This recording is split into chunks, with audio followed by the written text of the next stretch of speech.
Inyo ang Panginoon, kanino kayo lumalapit? Sino ang mga lumalapit sa inyo? Tayo baga ay lumalapit kay Jesus.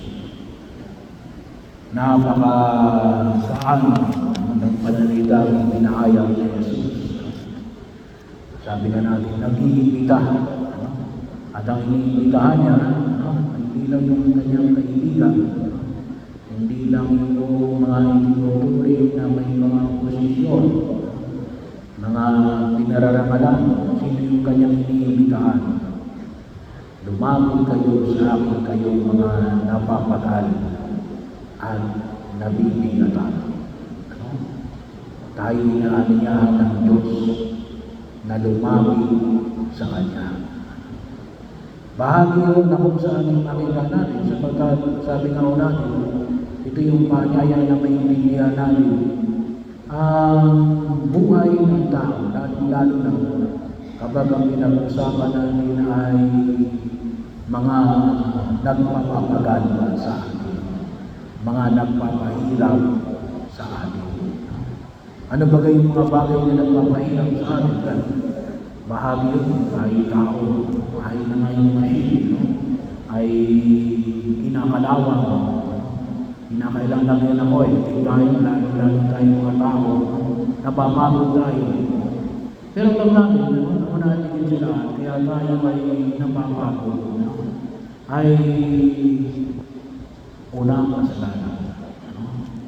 Alam natin, kaya ngayon, ikalawang pagbasa sa sulat ni San Pablo, sa mga taga-Roma, anong sabi niya? Iwasan ninyo ang pita ng mga laman. Iwasan natin ang kasalanan kasi yan ang epekto makita ko natin, kaya minsan nahihirapan tayo kasalanan natin. Kasalanan na may mga pagkukulang tayo na kung bakit ay nararanasan natin ang mga bagay na pinaghihirapan natin. Puro sabihin naman natin, Father, wala lang akong kasalanan. Bakit ako nahihirapan? Maaari kasalanan ninyong kasambahay. Yung mga tao na sa paligid ninyo ay nakaka-apekto sa pagkilos natin. Kaya po kung minsan may isang bata, sabi Father, bakit ako araw ko na mamayaran ng ilang meron ako? Yung tatay niya kasi, nagtaka ko, may nagawang krimen. Hindi kasalanan ng bata. At may ginagawang ninyo ay structural. Lalong-lalo na ngayon sa usapi na corruption. Bakit ganito na lamang yung nararanasan natin? Yung kasalanan niya naman na tinatawag natin struktura. Pero may mga bagay na hindi yung tinatawag na epekto ng kasalanan. Ano yung isa? Yung tinatawag natin necessary suffering. May mga bagay na kinakailangan paghirapan natin. Kasi bakit? Mahagi yun na kung saan ay makita natin, katulad na limbawa naman yung paghihirap ng isang nanay ng magdadalang tao. Mahirap yun. Sabi ko, may Father, hindi na naghihirap, cesarean na. Masakit pa rin yun. Pag naghihilo na yung sugat. At iba na yung sakit. Yung gastos na. Pero yun, may nasasabi sa akin. Kaya ako tutusin yung paanyaya ni Jesus na lumapit kayo sa akin kayong mga napapagalan at nibigatan. Itong paanyaya na makita natin na ang pagkaunawa natin kung paano natin harapin yung mga nagpapagal sa atin. At kung paano natin higit na makita kung ano yung tamang pamamaraan na magkaroon tayo ng kaginhawaan. Kasi may mga tao tayo na nabibigatan pero lumalapit sila sa droga. Akala nila yun ang sagot Kapag nagdodroga sila, mawawala na yung problema nila. Sugal. o anumang bagay na kung saan ay nakita natin. Pero anong namamalaya natin na nakikita natin? Inulubog tayo, no? Sa pag-aakalang kapag tayo yung lumapit, magkakaroon tayo ng kaginawaan. At yung paanyaya ng Jesus natin, lumapit tayo kay Jesus. Tayo ngayon na ito lumalapit. Bahagi ko na huwag natin kalimutan, na makita ko natin, lumapit tayo ng alin. Sabi nga ng bata, lumalapit naman kami. Hindi lang basta pwedeng lumapit lang. No? Kinakailangan na alin. Mahalaga ko ito kaya nga sa unang paragraph ng Ebanghelyo natin ay isang pagpapasalamat na Jesus sa Ama. Bakit?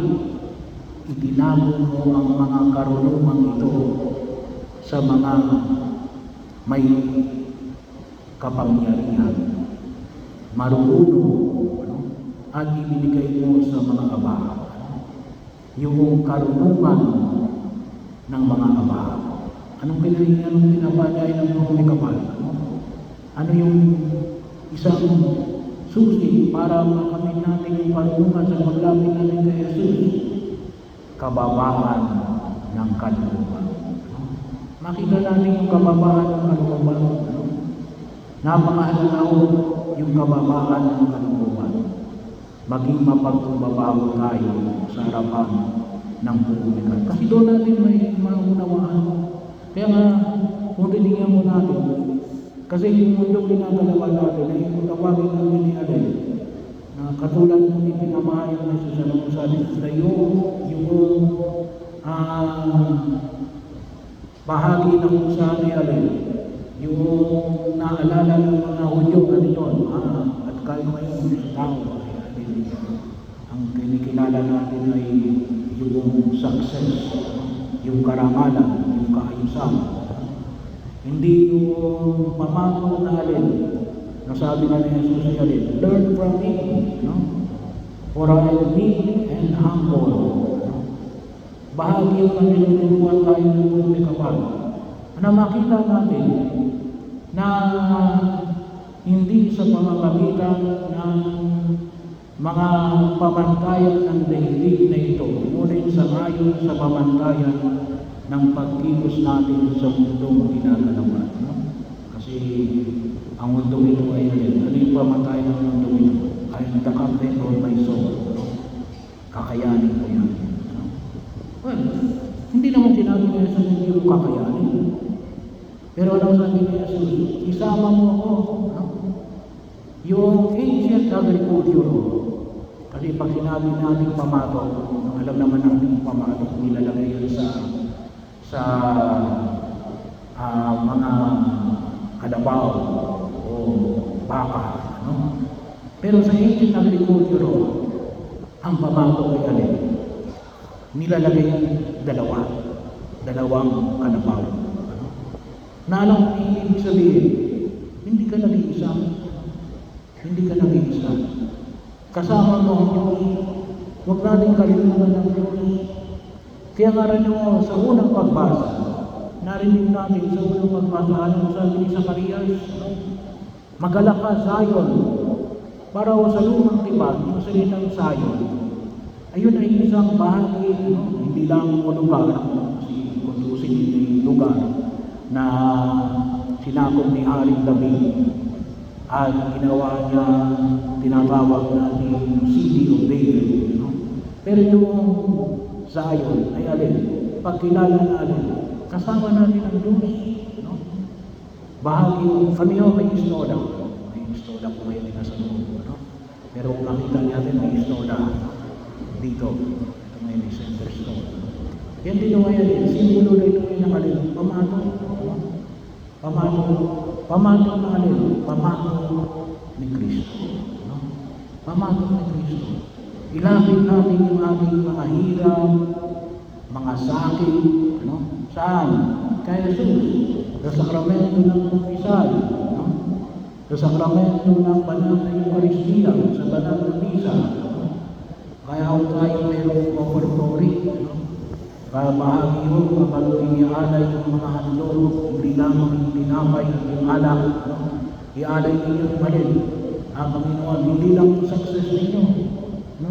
Yung mga sakit ninyo sa mundo ginagalawan, yung mga hirap ninyo, yung mga problema ninyo, no?